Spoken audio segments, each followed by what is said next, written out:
What's up guys? Isang magandang umaga ulit at welcome back sa aming YouTube channel. So, and for today's video, magsa-site visit kami. Yan, kasama ko si Unyok, kaway-kaway. Unyok, nakalaya na mula sa Mindoro. At sa unahan ay mayroon tayong mga puging kasama dyan, ang ating driver. At si Buboy. Bagong tabas ba? Bagong tabas, hindi ko alam sir kung buhay pa po yung gupit niya sa kanya. Bagong tabas. Yan guys, mayroon tayong pupuntahang project sa part ng Maynila, somewhere in Manila. So ang hawak ko ngayong plano ay power layout. Pero ano to siya? Bali apat ito na plano. Ang isa ay naka A3 lang siya guys. Talagay lang siya sa A3. So ang isa power layout. Ang isa auxiliary layout. Ang isa ay riser diagram. Yan. Ang isa ay lighting layout. So ito ay yun. And guys, ito siya ay ground floor plan. So bali ito ay 12 story na project. So commercial ang ating project dito, commercial building. Yan, medyo gumaganda-ganda yung ating nakukuhang project. Palaki ng palaki. Yan. Yan yung mukha ng ating project. Makikita natin kung ano na yung pwedeng magawa. Yan. So guys, maulan sa labas. So update namin kayo sa magiging makaganapan mamaya sa amin pong makikita doon sa aming project. Kasi ito guys, nakatayo na yan, yung building na to. Bali, naka-ready na yung kada floor para sa ating mga ili-layout na electrical. Meanwhile,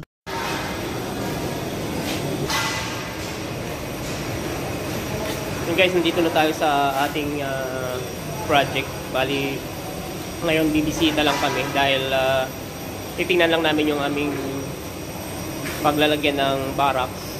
So, at yung iba na rin pwedeng paglagyan ng mga abang. So ang unahin muna namin dito yung mga outlet at lightings. So bali mga maliliit pa lang yung unahin natin dito guys.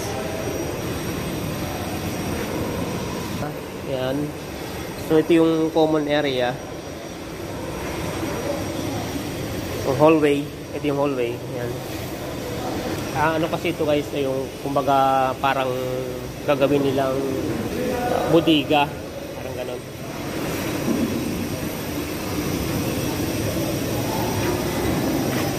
So nandito tayo sa 4th floor. Ayan. Ito yung elevator.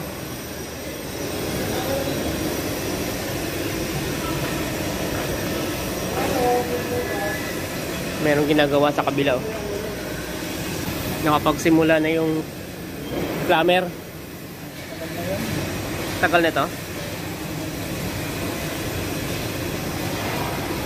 You know, ang ganda ng layout nila oh. Kailangan natin pumunta pa din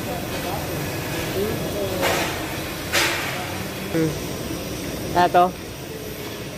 So dito guys sa hallway, meron tayong ilalagay dito ng mga outlet. So sabi ng engineer, okay lang daw ito na hiwain tapos i-chipping. So ano niya, umukhaw. Yan. So medyo matagal-tagal itong project natin na ito guys. Baka taon ito, abutin ng taon.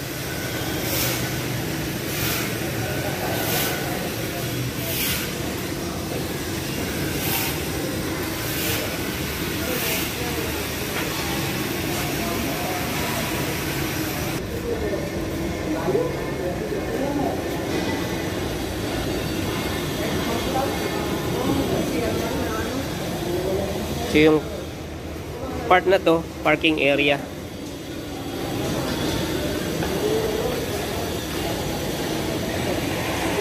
Yan yung rampa niya.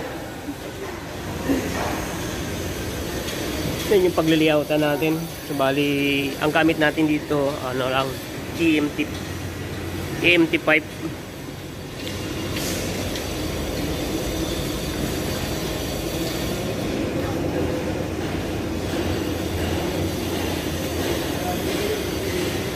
Dito guys ay naka-complete PPE kapag magtatrabaho na para safe.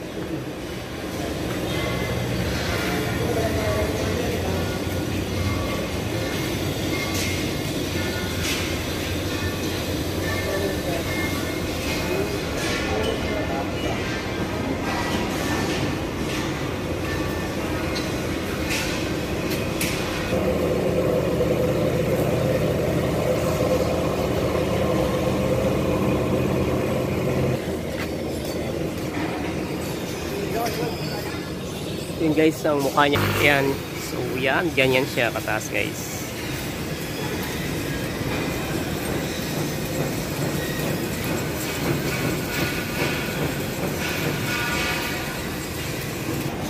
Ayun, tapos na kami ni Onyok bisita sa aming project.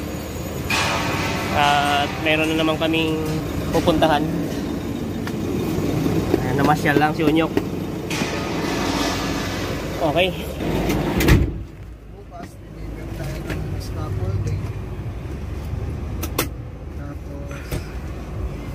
Guys, yun lang ang aming update sa amin pong project.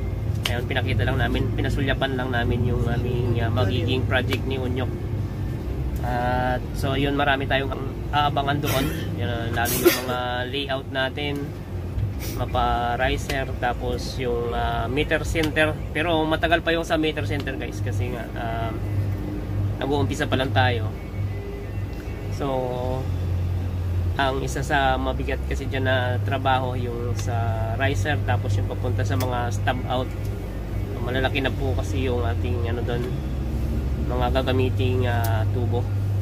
So doon muna tayo sa mga basic. Magsisimula muna tayo sa lightings, sa hallway, tapos mga CR, mga outlet. Yun lang muna mga gagawin natin. So sa sunod na araw gagawa kami ng barracks doon, kaya lang 2 tao lang ang pwede. So yun pala, sa mga gustong mag-apply, yun, sa mga electrician dyan na nagsasabi dati na gustong mag-apply, yun, hiring po kami. So dapat at least merong 2 to 5 years na experience sa pagiging electrical, lalo na sa high-rise. Yun ang kailangan namin. Pero ang inyong foreman, pag papasok kayo dito, ito yung foreman nyo. Ito. Ay. Ha? So guys, hanggang dito na lang yung aming video. Ayun, tulad ng nasabi ko, marami tayong aabangan doon na mga trabaho o mga ipapakita na mga layout, lalo na sa mga exposed na mga parte, kasi ito ay building. So halos expose yung gagawin natin dito na mga layout. So yun lang, maraming salamat at God bless.